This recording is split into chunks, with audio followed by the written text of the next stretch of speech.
Sekarang apa yang harus dilakukan PSSI? Kalau saya Ketua Umum PSSI, yang pertama tentu dalam rapat Exco yang akan diadakan segera ini, ya kita harus pecat PT Clifford.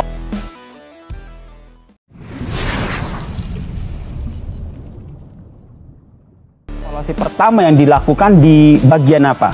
Pemain, pelatih, atau seperti apa? Ya tim pelatih kalau saya. Pemain kan hanya menjalankan instruksi pelatih. Strategi apa yang disampaikan, yang harus dijalankan oleh pemain itu kan dari pelatih.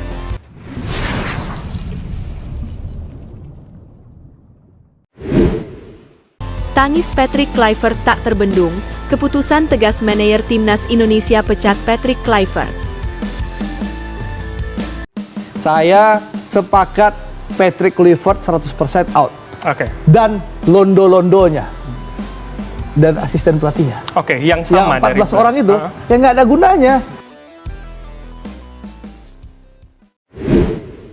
Suara gemuruh supporter yang biasanya menggema dengan cant semangat, kini berubah menjadi bisikan kecewa dan isak tangis.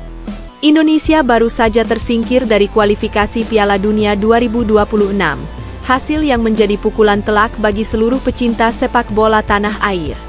Namun yang paling memilukan bukan hanya hasil di lapangan, melainkan keputusan yang diumumkan beberapa jam setelah laga berakhir. Manajer Timnas Indonesia secara resmi memecat Patrick Kluivert dari kursi pelatih kepala. Kabar ini datang seperti petir di siang bolong. Patrick Kluivert, yang baru beberapa bulan lalu datang dengan segudang harapan dan reputasi kelas dunia, kini harus pergi dengan mata sembab dan air mata yang tak terbendung. Awal mula harapan yang menjadi luka. Ketika PSSI mengumumkan nama Patrick Kluivert sebagai pelatih Timnas Indonesia, euforia melanda negeri ini. Sosok mantan legenda Barcelona dan Timnas Belanda itu diyakini mampu membawa skuad Garuda terbang lebih tinggi. Kluivert datang dengan aura bintang dan filosofi sepak bola menyerang yang memesona. Ia disambut di Bandara Soekarno-Hatta oleh ratusan fans yang berteriak, "Selamat datang Coach Kluivert, bawa kami ke Piala Dunia." Namun, realitas sepak bola tak semudah mimpi. Setelah beberapa pertandingan awal yang menjanjikan, performa Timnas Indonesia mulai menurun. Pertahanan yang rapuh, strategi yang tak konsisten, dan tekanan publik yang semakin menggila membuat suasana ruang ganti memanas. Media mulai mempertanyakan arah permainan. Para legenda seperti Bambang Pamungkas dan Firman Utina ikut bersuara, meminta agar evaluasi dilakukan secara menyeluruh. Titik nadir datang saat Indonesia kalah dramatis dari Arab Saudi di laga terakhir kualifikasi. Skor akhir 3-2 terasa seperti mimpi buruk yang tak kunjung usai. Para pemain tertunduk lesu, supporter menangis, dan Kluivert berdiri diam di pinggir lapangan. Wajahnya pucat, matanya menatap kosong ke arah tribun yang memerah oleh nyala flare dan kekecewaan. Detik-detik keputusan diumumkan. Keesokan paginya, suasana di kompleks PSSI Senayan begitu hening. Beberapa media besar sudah berkumpul menunggu pengumuman resmi. Manajer Timnas, ditemani Ketua Umum PSSI, muncul ke hadapan kamera dengan ekspresi berat. Setelah melakukan evaluasi mendalam dan berdiskusi dengan seluruh jajaran, kami memutuskan untuk mengakhiri kerja sama dengan Patrick Kluivert sebagai pelatih kepala Timnas Indonesia, ujar sang manajer dengan suara bergetar. Ruang konferensi seketika sunyi. Kilatan kamera mulai menyala. Tak lama, Patrick Kluivert muncul di belakang panggung, mengenakan jaket merah bertuliskan Indonesia di dada. Ia berdiri tegak, tapi matanya tak mampu menyembunyikan kesedihan yang menyesakkan. "Saya tidak pernah menyangka perjalanan ini akan berakhir secepat ini," ucapnya pelan. "Saya mencintai negara ini, mencintai supporter yang luar biasa. Saya gagal memberikan hasil, tapi saya tidak pernah berhenti mencintai semangat kalian."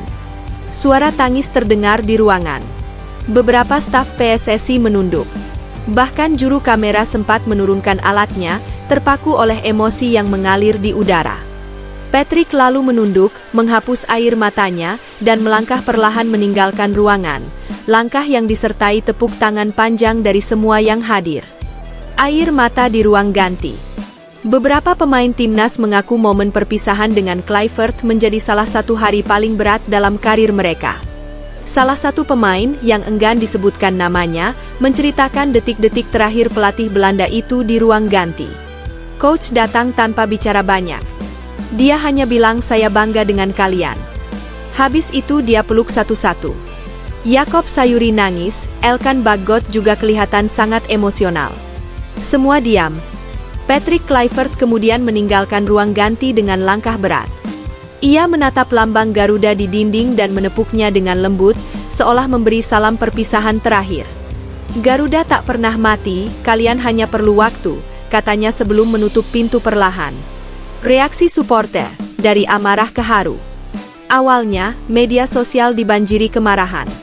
Tagar Kluivert out sempat trending selama 2 hari.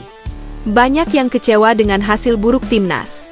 Namun setelah video perpisahan Kluivert viral, gelombang emosi berbalik. Ribuan komentar dukungan dan rasa terima kasih membanjiri lini massa. "Coach, kami salah marah. Terima kasih sudah berjuang untuk Indonesia." Air mata coach lebih jujur dari kata-kata. "Semoga suatu hari nanti kembali." Di beberapa daerah, supporter bahkan menggelar doa bersama. Di Makassar, sekitar 200 fans berkumpul di depan stadion, menyalakan lilin dan menyanyikan lagu Garuda di Dadaku dengan penuh haru. Mereka bukan hanya menangisi hasil, tapi juga kehilangan sosok yang telah menjadi bagian dari keluarga sepak bola Indonesia. Pandangan para pengamat. Analis sepak bola Malaysia dan Singapura ikut menyoroti peristiwa ini. Beberapa di antaranya menilai pemecatan Kluivert terlalu cepat. Pengamat asal Kuala Lumpur, Fadzli Rahim, menilai Patrick Kluivert membawa filosofi baru. Ia butuh waktu. Namun tekanan publik Indonesia sangat besar. Tak ada pelatih yang bisa bertahan tanpa hasil instan.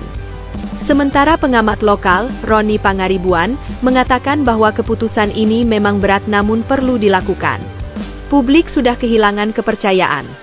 Ini bukan sekadar teknis, tapi soal kepercayaan moral antara pelatih, pemain, dan bangsa. Kluivert, "Saya akan selalu jadi bagian dari Indonesia."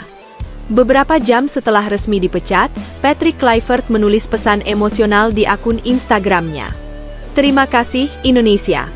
Terima kasih atas cinta, semangat, dan kenangan yang tidak akan saya lupakan. Saya tahu saya gagal membawa hasil terbaik, tapi saya membawa pulang cinta yang luar biasa. Indonesia akan selalu ada di hati saya. Garuda tidak pernah jatuh, hanya sedang mengepakkan sayap untuk terbang lebih tinggi." Postingan itu langsung dibanjiri lebih dari 2 juta komentar dalam waktu 1 jam. Dari pemain, supporter, hingga mantan pelatih Shin Tae-yong, semuanya memberikan penghormatan. Bisikan di balik layar, kembalinya Shin Tae-yong? Seiring kabar pemecatan Kluivert, rumor baru langsung berhembus kencang. Beberapa sumber internal PSSI menyebut bahwa manajemen mulai membuka komunikasi dengan Shin Tae-yong, pelatih asal Korea Selatan yang pernah membawa Indonesia ke prestasi bersejarah di Piala Asia dan SEA Games. Nama Shin langsung menjadi sorotan di media. Ribuan supporter menyerukan agar ia dipanggil kembali. "Kembalikan STY. Hanya dia yang tahu bagaimana membuat Garuda terbang," tulis salah satu fans di X, Twitter. Meski belum ada konfirmasi resmi, Ketua Umum PSSI, Erick Thohir, dikabarkan tengah mempertimbangkan langkah itu dengan sangat serius. Satu babak berakhir, tapi kisah masih panjang. Pemecatan Patrick Kluivert bukan akhir dari segalanya. Justru inilah titik balik bagi timnas Indonesia. Dalam duka dan air mata, bangsa ini kembali belajar. Cinta pada sepak bola bukan hanya soal kemenangan, tapi juga soal keberanian untuk bangkit. Patrick mungkin telah pergi, namun semangatnya akan tetap hidup dalam hati jutaan supporter yang melihatnya menangis malam itu di pinggir lapangan. Ketika ditanya oleh jurnalis Belanda sebelum meninggalkan Jakarta, ia hanya tersenyum dan berkata, "Kalau Garuda memanggil, saya akan kembali."